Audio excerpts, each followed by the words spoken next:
What's up, everyone? It's Rey-Jay back with another video, and in this one I want to break down what's happening with SPY, Tesla, Nvidia, the QQQ, and a couple of other tickers, and break down what's happening with the economic calendar moving forward, talk about other factors involving the markets you should be watching for as time progresses. But let me just mention that I am not a financial planner. Make sure you take nothing I say as financial advice, and also if you guys can, please check out the Moomoo link. If you deposit $100, you're guaranteed 5 free stocks. Deposit $1,000, you're guaranteed 15 in total, and the offer ends very soon in just about 2 days. Anyways, the market is very indecisive. We saw an attempt for the market to try to push higher, testing resistance during the pre-market in this 547 area. We also saw a retest of that area later on during the day, only for the market to get smacked back down. We ended up closing very, very flat. It's a little bit in the green for SPY, a little bit in the green for others out there like the QQQ, but it wasn't really anything too crazy as the market is still pretty flat. So the question is, what's going to happen from here? What earnings are coming out? I'll be talking about all of that over the next few minutes. Then I'll break down the charts. So remember, guys, there's not really a whole lot else coming out. Tomorrow is going to be Tuesday, July 30th, 2024. 30 minutes after the market ends up opening, we have the JOLTS job openings and job quits data. So it's going to give us very important employment numbers. Besides that, there's not really anything else too crazy that's coming out. Home price index reports are coming out at least at 9 a.m. It's very, very minor, so I'm not really expecting anything too crazy, except for 10 o'clock a.m. when we have the JOLTS job reports. Now, on top of this, don't forget that we have important earnings coming out for Tuesday. Today, we had McDonald's announced earnings, and everything else is quite minor. McDonald's did not do too well. They actually missed on EPS and revenue. So we'll see how things look, at least going to Tuesday. So for Tuesday, which is tomorrow, before the market opens, we have SoFi, Pfizer, and PayPal. PayPal is going to be a big one. So expect some volatility in the morning, depending on how things end up looking. This may have a big effect on the QQQ. And then after the market closes, we have AMD and Microsoft. Microsoft is going to be a big one, so I can't wait to see what that leads to. For Wednesday, we have Boeing in the morning. Then we have Meta and ARM after the market closes. And then for Thursday, we have Amazon, Apple, Intel, Coinbase, and the list goes on. So we have big tech earnings starting as soon as tomorrow. I can't wait to see what we end up seeing. And it's going to be very important for the way we end up moving. In my personal opinion, I'm actually very excited and simultaneously, a little bit nervous, but we'll see how things go. So with that being said, and then don't forget also on Wednesday, we have FOMC and Jerome Powell giving a speech. The last thing I'm going to go over is going to be the fear and greed index. We're still neutral in the middle. The market's not really shifting this much. Momentum is still neutral, stuck in the middle, not really doing too much as well. The puts and call option positioning is still at fear, though, as we're still seeing more puts being bought, at least by institutions and such. And that's for the 5-day average. So over the last few days, there's been a lot of shorts. For market volatility right now, things are quite fearful. We're seeing fear making up the majority of our sentiments. And there's not really a whole lot else that's going on. So that's something else that's very important and worth noting. So moving forward, what do I see at least for the market going forward from here? The answer is the market is very, very, very indecisive. The market's indecisive. It doesn't know which way it wants to go to yet. And we have to wait and see to determine what the move is going to be. So for SPY, we have two very, very important areas. We have both of these yellow lines to be watching for. You guys can see. So if we were to turn bullish after the earnings come out and such, we need to see SPY break past 547. If that breaks, this thing is going to be pushing back up to 550 plus. Okay. But if we end up losing 544, it's going to be a bad sign. I'd be looking for 542. If that fails, we could be coming down to fill this gap towards 539. So see the two yellow lines we're stuck between? That's our range. The issue with SPY is this. We're making very similar highs and very similar lows. So now instead of being on an uptrend, instead of trying to break out and push higher, we did get signals that showed SPY was trying to push. We did try to push, but the move ended up failing. And instead of actually dumping, we didn't dump. We're just stuck. We're just consolidating. We're just completely flat right now. So for now, I'm going to have to transition my analysis based off of this to a point where the market is flat. We're kind of stuck on SPY, and we have to watch and see which way it breaks to get confirmation of a bigger move. So for now, we're just going back and forth and back and forth. We love to push in the mornings when we get more volume, so there might be a little push tomorrow morning. But as of right now, we're just consolidating. I do expect a big move by Wednesday. There's going to be a big reaction to FOMC. Otherwise, we're still range bound for now. So we'll see how things go. SPY is completely range bound, so we're going to give it some time. It's consolidating because a big move is coming, possibly on Wednesday. That's going to be a massive, massive catalyst. Can't wait to see what that leads to. For ES, okay, we're also kind of flat. Notice how it's been stuck between the 55.30s and about the 54 80s, going back and forth and back and forth and back and forth. We're just stuck right now on ES, so we have to give this some time. For SPX, it's the same thing. We're completely stuck. We have this resistance around the 5480s. We have support all the way down here around the 5440s. We've been going back and forth and back and forth. So now we're just waiting. Now, one thing that does concern me about SPX, however, is the fact that we have this downtrend right here, right? This is the much bigger picture. We'll see if we end up touching this trend line and kind of breaking it or not. If we break 5,500, we could fill the gap up above on SPX. If not, it's going to be a rug pull. But right now, there's no sign of us breaking out. We're just completely flat. We have to give this a little bit more time, and we'll see what the much bigger move is going to be. Nvidia, not looking too good. It's going back and forth and back and forth and back and forth. We did end up closing below 112, which is not a good sign. So we'll have to see if we could reclaim it or not. One close below is not everything. It also depends on the follow through move. So if we don't close above 112, or if we don't even hold above it tomorrow, look for a dip on Nvidia towards where this support is around 109. And if that fails us, we'll be coming all the way down to these lower levels like 107 or below. But watch resistance, see if we could hold above 112 or not. We're looking a little bit more bearish to me. For Bitcoin, we're also looking a little bit more bearish too. We pushed quite a bit to about this 70,000 area. We called that out, but the move failed and we got a little dump. So now we're trying to hold our 200 EMA, the 67,000 area. If that fails, we'll be dipping back down towards 66,500. If this holds, we'll be looking for a little rebound towards 68,000. Right now, there's a little bit of weakness on Bitcoin. We got this big red bar. We could make a lower high and continue to reject. So there is a possible trend shift because we lost the structure here. So be careful on Bitcoin. There is a risk of some downside. For Tesla, I know a lot of people are watching Tesla. It's showing life. We're approaching our 1 hour 200 EMA at 234. That's going to be our key resistance. It's looking pretty strong right now. Nice looking structure. It dipped a bit only to get bought back up. If we break 234, as long as we get good news, Tesla will easily go back to the previous support, becoming resistance at 238, around that area. If that breaks, our next target is going to be all the way up here into the 240s. If we reject off this area around 234, we'll be dipping back down towards 228 and even lower levels. 228 is also very close to the 20 EMA. If that fails us, our next support is 225, the previous resistance becoming support. Now, from a structural standpoint, we look more bullish on Tesla. It's favoring like it wants to push higher, but we need to watch and see if we break our 200 EMA for confirmation. We struggle to do that today, so we'll just have to wait and see. I also want to note that Tesla is very news driven. We got some bullish news because Morgan Stanley gave Tesla a $310 price target. That's part of why Tesla pumped. So I just want to make it clear, it also depends on the news, but this chart does look more bullish to me, at least from a technical standpoint. For NQ, we're trading kind of flat right now. Okay, we're dipping a little bit. There is a little risk of downside looking at this and might actually dip close to about the lower 19,000s. 19,150 could be tested. It is possibly dip a little bit, but we're still stuck in this range. So I do see a little downtrend here. We'll see if this leads to a bounce or not. But it's starting to dip just a little bit. It's looking a little bit weaker than that of SPY, SPX, ES, and the others. QQQ is looking not, I wouldn't necessarily say it's weak. It's just kind of flat right now. It's still stuck within a range. So we have 466 as a tough level. We kind of failed to hold above that. And we have support currently around 464 and then 462. My guts tells me it might just continue to trade sideways between 462 and 466 for some time. But then there's going to be a big move with FOMC. So they're getting ready for that. We're still indecisive, so give this some time. As of right now, I don't see this basically crashing. I don't see this pumping really hard. We're stuck in the middle, so give it some time. On Aapl, we're also consolidating, but it's actually a little bit better looking than some other tickers out there. I need to see this try to break past this 219 area. This is going to be our 50 EMA and then 220. If it breaks 220, we're going to be looking for a rebound approaching earnings. If we end up failing, it could end up dipping. We're just very choppy right now. And maybe it's because of the fact that many investors are not super excited about earnings. There's a lot of fear right now that earnings won't be too good. So we'll see.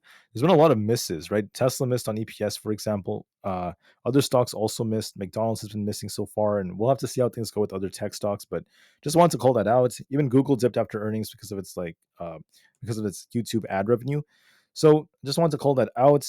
I'm not going to focus on that. On Palantir, Palantir is looking pretty okay. It did try to push towards 28. I did call that out yesterday. I said to watch what the reaction is.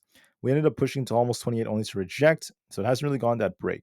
So look at resistance at 27.23, followed by 27.5. Look at support all the way down here towards 26.75, followed by 26s. This is looking a little bit indecisive. I think this could be forming a flag here. Might try to push a little higher towards the 27.5 area, then possibly reject.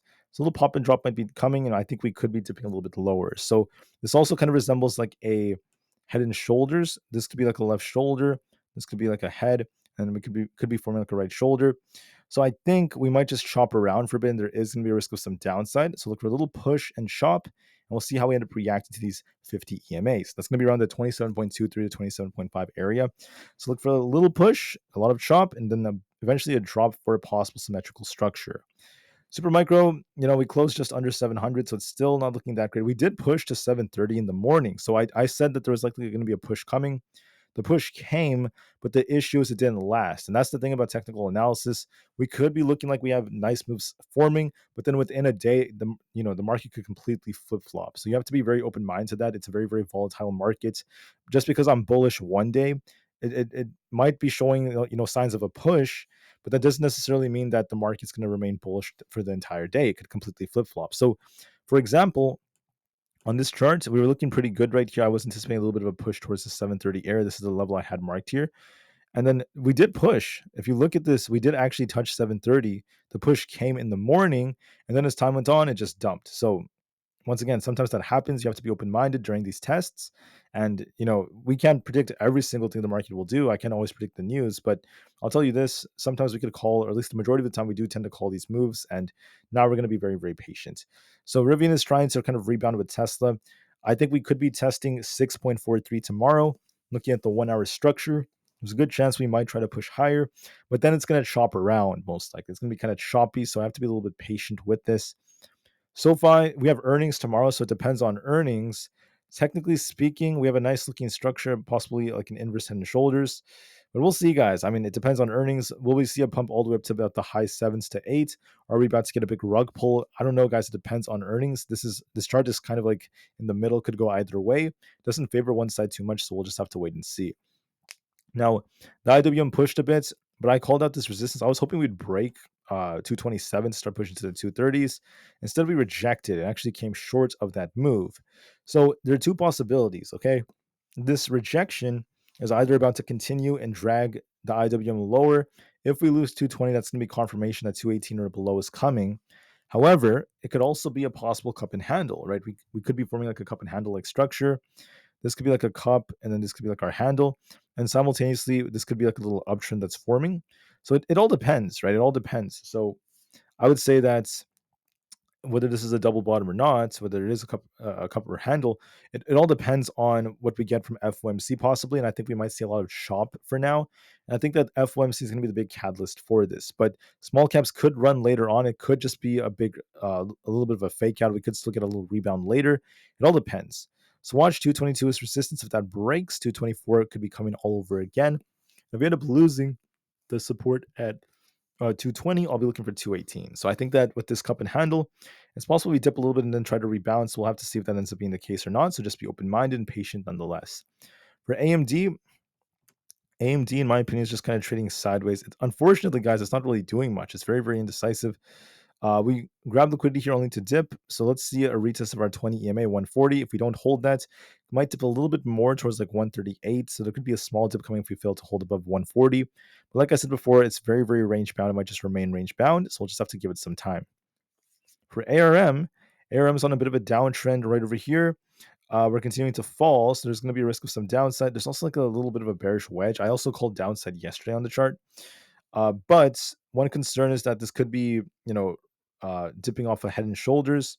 Still looks more bearish to me, so we'll see if 140 holds. If not, we're easily coming back down to 132. To be bullish, you want to break past 144, but unfortunately, we are on a downtrend, and now it's looking pretty weak. So the odds favored actually losing 144 and continuing to dip. For Coinbase, I'm a little concerned about this because we tried to rebound in the morning only to dump. We have a head and shoulders like structure. If we don't hold this 232 area, we could be coming back down to fill the gap into like the just under 220. If we do end up bouncing, we want to see it hold above 240. But right now, I just see a head and shoulders, so I'm a little bit concerned. And there's a risk of some downside to fill this gap. So just be very, very careful. For Amazon, Amazon's actually on a bit of a downtrend right now. Not looking that great on the bigger structure. But what's good is for the shorter term. For the short term, it looks like it has some potential to try to bounce. Okay, so it might try to bounce approaching its earnings. Um, we got to break 184. If we break 184, I think 186.5 is coming. If we lose 182, there could be a dip. The technicals look a little bit more bullish for it. It looks a little bit more bullish looking at this setup. But just remember that even if we do get a little push, that's not going to be significant relative to earnings. Earnings are going to cause a much bigger move. So we'll see what they end up reporting. It's going to be on Thursday, so we'll just have to wait and see. Meta is also running with Amazon, but we're showing a little bit of weakness here. We have to hold 465. If we don't hold this, 460 is likely coming. And if that doesn't hold, we have a gap to fill below. If we hold 465, we could rebound. I am seeing that it's a little indecisive as well. It could dip a little bit more, but we'll just have to wait and see. To me, it looks like we could be getting to the lower 460s, and we'll see if we bounce or not. But just be prepared because Meta is not looking as strong as Amazon is. For Microsoft, just like Meta, it's the same setup. I'm seeing this all over the place. This could be a cup and handle, or it could be a little bit of a dip coming, very similar to that of the IWM. If we end up dipping here, okay, I'll be looking at 424 as support. So we got to hold that. If it doesn't hold, this thing's coming back down. If it does hold, we could rebound to 430. So I'll be watching that. I see a little dip coming to about the 425, 424 area, and we'll see if we bounce off Microsoft or not. It still has a technically bullish structure, but it depends on if we hold support. Things could shift in a flash depending on how it goes. Google's looking a little bit weaker. We're starting to dip a little bit. We'll see if 170 holds or not. If not, we could be dipping back down. I'll be looking to see if 169 holds or not. If we break past 172, we could rebound, but I do see a little dip coming to Google. I think it's going to be retesting this low here in the 169s, and we'll see if we bounce. It's still kind of flat, so it's not really much of a move. GameStop has a head and shoulders like structure. Could dip a little bit more towards the lower 23s, so we'll see if we bounce off where this wick is. The lower 23s could be coming, and we'll see how things go. For AMC has a nice rebound attempt, a nice accumulation structure.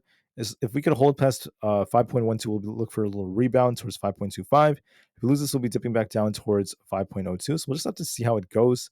There is potential for a little rebound, so we'll just have to give this some time. For DJT is kind of stuck in the middle. Make sure you watch 31. If that breaks, we could try to rebound. I was hoping we'd actually see a little rebound looking at the technicals, but unfortunately, that move ended up not actually working out. So, with that happening, DJT had some negative news that came out, and we're seeing a little bit of a risk of downside. So, it might try to come back down to this low here into like the 28s if 30 fails us, but then we'll see how it goes from there. For the VIX is also kind of like indecisive, kind of trading sideways. Uh, at 16.3, we're going to be looking to see if this ends up breaking or not. Honestly, the VIX just looks very indecisive to me. I think that it's not really picking much of direction. It's very choppy. So we just have to wait and see if it loses structure or not. For now, I'm just going to be very patient. I'm not entirely sure which way it's going to go yet. So we just have to wait. The 10-year is going to make a big move on Wednesday. So it's just waiting as well. That's why it's not really doing much. And then the dollar, one thing that's not looking too good for the markets is the fact that the dollar has an inverse head and shoulders, and it's actually trying to fight for 104.5. So if we break 104.5 and we continue to hold above it and we start pushing again, this could be a bearish catalyst for the market. So I'm a little bit concerned about the dollar. This is not looking the best, but it could be a trap. So you never know what could happen. But this does start to lead to the possibility of another dip that could be coming to the markets. So we'll see. For now, it kind of popped but then started chopping around. So we'll just have to be patient. Anyways, that's pretty much it for my video. So I know it's not like what I typically say. I know you guys don't want to hear this, but the truth is the market is just very indecisive. So the best thing to do is just wait and see. Some tickers, such as Tesla and like Coinbase, have more definitive moves coming. But for other stocks out there like SPY, the QQQ, we have to be a little more patient and just see which way we end up breaking. Otherwise, we're just completely range bound. That's the best thing I can tell you. I know that most of you who watch this channel want to see me just give me really, really good predictions. You guys want to see me just give you guys all this information every single day. And I have to tell you this, most days I'll give you my predictions. I'll tell you what the market will most likely do. But in this case, it looks so indecisive to the point where the best thing I could tell you is just be very patient. I'll be with you guys through all of this, right? We're just going to wait and see which way we go. And then that's going to determine what the much bigger move is going to be. So Until I see you guys again tomorrow before the market opens, thank you for listening. Have a great day / evening wherever you guys are, and I'll see you guys very soon on the next one. Thank you for listening, and peace out.